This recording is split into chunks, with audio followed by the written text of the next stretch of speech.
What's up, humans, and welcome to a new Psicoactivo. Thank you for the support yesterday for the two interviews. Well, one in English and Spanish to biologist Ricardo Rangel. I am sorry for the accent from India. This software that we use is called Cowpig, I think. I think the most generic accents they have are from there because that's where the company is from. And they have a lot of people there that do speak English with that accent. So that becomes a little difficult at times. But I'm happy to say that biologist Rangel's accent is Mexican. That is not Indian. Only mine was. So you can call me Patel now. I'm kidding. Okay, so while I was recording the interview, I only got to see about 30 minutes of the hearing in the Senate with AARO. Apparently, I didn't miss much because it only lasted for another 10 minutes or something. I don't know. But I can tell you the impressions I got. I am not going to mock Susan Gough, for example. She did look pretty ominous. I'm not going to lie. But that's about as far as I can go in terms of saying something possibly negative about her. She just gave me the creeps a little bit, like she's evil, you know? Maybe she's not, but she does look really scary. And it was really weird when I saw her sitting right behind Kosloski. I have heard from the UFO Joe Murgia, shout out Joe, that people within the intelligence community already know her. And whenever there are hearings, she always does this clearing her throat thing. They call it the Gough cough. Apparently, this is a sign where people need to check themselves when they're talking about classified stuff and just remember that she's sitting right there. And just be aware, her sitting there right behind Kosloski, despite not saying anything, it is sending a message to all of these whistleblowers who have refused to go to AARO. It is saying, don't come to AARO. Because clearly, AARO's mission, while she's there and while Tim Phillips is still there, is to debunk every single case.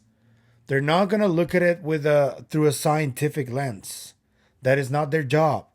When are you people going to understand? And whoever is still giving credit to AARO, saying AARO already said this is not true, therefore this is not true. How does that logic work for you? I mean, AARO was created by the Pentagon. And the place and the organism that is allegedly hiding all of this stuff and the truth of the phenomenon is the Pentagon. So why would an office created by the Pentagon be telling the truth about all of this? It doesn't make sense, guys. The only people that I understand why they're giving credit to AARO are debunkers and skeptics because they have the same agenda. But people who go yeah, AARO did okay, they're looking for transparency, that is not true at all. And yesterday when I saw Kosloski and the face of fear he presented with Susan Gough right behind him, that was very telling for me. I have to give kudos to Kosloski for at least presenting a different tone when he was talking about all of this. Because contrary to Kirkpatrick, Kosloski did talk about 3 specific cases of accounts from service people who had encounters they cannot explain. And Kosloski also goes in detail in why he cannot explain them either, but the investigations are ongoing. Here's the clip of that. Three cases that merit analysis that we're working on right now. One we might be in the process of resolving, but nonetheless is still interesting. The first one was brought to us by a law enforcement officer out west, where he observed a large orange orb floating several hundred feet above the ground a couple miles away. He went to investigate what was going on with that orb. And as he was pulling up to the location where he thought would be below the orb, about 40 to 60 meters away from some object, the area was well lit. He saw a blacker than black object. He said it was about the size of a Prius, 4 to 6 feet wide. And as he got 40 to 60 meters away from the object, it tilted up about 45 degrees, and then it shot up vertically. He says 10 to 100 times faster than any drone he's ever seen before. And it did that without making a sound, as far as he could tell from inside of his vehicle. And just as it left his field of view through his windshield, then it emitted very bright red and blue lights that illuminated the inside of his vehicle as brightly as if someone had set off fireworks just outside of his vehicle, or street flares. So that's anomalous because of the size of the vehicle with the great acceleration. And when he came back to investigate that area, he found no disturbance of the ground beneath it. So that's one interesting one. Another one comes to us from Southeast U.S. There was a U.S. facility where 2 cars of government contractors were leaving the facility around 9 o'clock in the morning. They looked up in the sky and saw a large metallic cylinder about the size of a commercial airplane, and it was stationary. They observed that there was a very bright white light behind or around the object. They saw it stationary for 15 to 20 seconds, and then it disappeared. Obviously, an object that large, stationary, unless it's a blimp, is unusual, but then disappearing, we can't explain how that would happen. And then the last case was interesting. We had a aircraft that was flying parallel to another aircraft, and it was capturing imagery of it, and a small-looking object appeared to fly between the two of them much faster than them. Through very careful analysis, we think that the object might have actually been further away than the object that it was videotaping, but it requires very careful analysis to come to those conclusions, and we don't have the metadata to support that. Yeah. So I never heard Kirkpatrick saying anything like that, even remotely close to it. I think this is a step in the right direction. You see how we can do a balanced kind of review of what's happening? Yes, I still think people within AARO, i.e. Gough and Phillips, are not good for the topic overall because they clearly have an agenda to debunk everything. But I also applaud Kosloski for doing this, and also for mentioning something really interesting about academia, where he says that AARO is lacking in participation alongside academia. That is true. Why is that? Kosloski explains it here very well. Yes, thank you, Madam Chair. And Dr. Kosloski, you mentioned that you do work with the intelligence community. You're working with the FAA. Has AARO involved academia? Have you gone to universities? Do you have outside organizations that you are working with? And if so, can you walk us through some of that collaboration? Sure. Right now, most of our collaborations that are veering towards academia are with university-affiliated research centers associated with universities or with FFRDCs. Our partnership with universities, I would say, is lacking right now. We have some one-off associations with university professors. However, that's our fault, and it's largely because of the need to declassify data. We need to give the professors something to work on before we can really engage them. So we're working significantly on a declassification effort. We've hired a number of declassification experts, and we're going to be trying to get cases like the ones that I just discussed here declassified so that we can engage with the universities on a regular basis and provide them the data. Talking to a scientist without data is going to be rather disappointing. So hopefully in 2025, we'll be increasing those efforts. Right. Well, I appreciate that. I think there's a huge pool of talent out there that you should tap into. Given the public's growing concern and interest in UAPs, how do you balance the need for the transparency that our public is demanding with the potential risks of revealing classified defense information? Yeah, that's always a concern that's on the front of our minds. We want to make sure that we're deconflicting both on potential U.S. programs and what the IC might be tracking for adversarial programs as we're aggregating that information and preparing to share it. However, oftentimes we can remove the discussion of the unidentified and anomalous activity from the sensitive information that our partners are concerned with. And that's usually going to be the platforms that the information was collected with if it is truly anomalous. And so we have our partners working alongside in the declassification of that data. Very good. And then without having to explain the UAP, what do we need to begin really doing about them? What precautions can we take? What should we be doing about them? I think that removing the stigma, reducing the stigma is the first step. We need to make sure that we're having honest and transparent conversations about them, because if we're hesitant to discuss them, then it opens the opportunity for an adversary, as you had mentioned earlier, Senator Gillibrand, to come in and conduct some activity. So we need to do that, and we need to have more persistent monitoring and understand that whether it is a UAP or a counter-UAS issue, that we need to have that complete domain awareness around our national security facilities. Wonderful. Thank you. Thank you, Madam Chair. Yeah.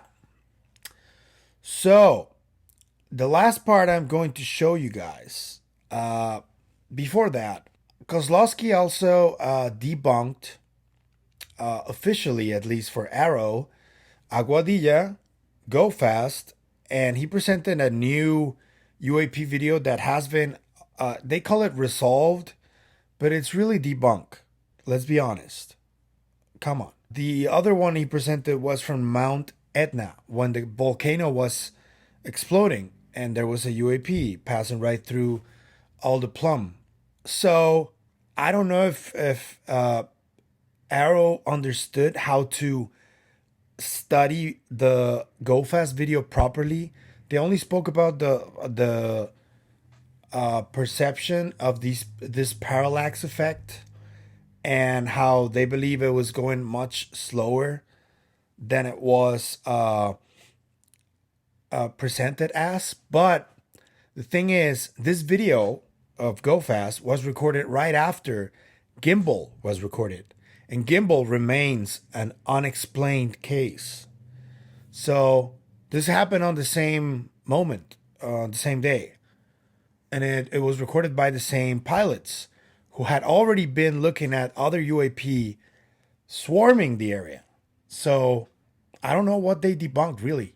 Just like the actual speed and the depth of how far it was from the camera. But that was it. I mean, it wasn't like, no, we know what it is. It's this. No, they didn't do that. So that wasn't really a debunk, was it? So that's what I got to say about that.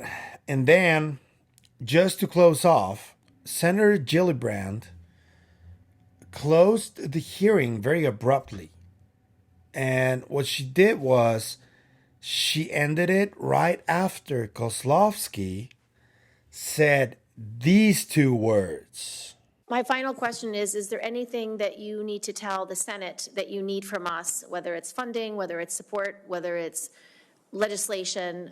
Is there any requests that AARO has of us or anything else you need to brief us on for us to be able to do our jobs to protect our service members as well as integrate public interest and public data and information into the future analysis efforts of AARO? So first of all, I want to say thank you again. I think that the authorities that we have are remarkable, and I think that we are well-resourced as an office. The only ask that I would have is that you continue to champion us, particularly with witnesses, encourage them to come forward and report to us so that we can have a more fulsome investigation of the potential historic or ongoing legacy programs. Thank you so much. Hearing adjourned.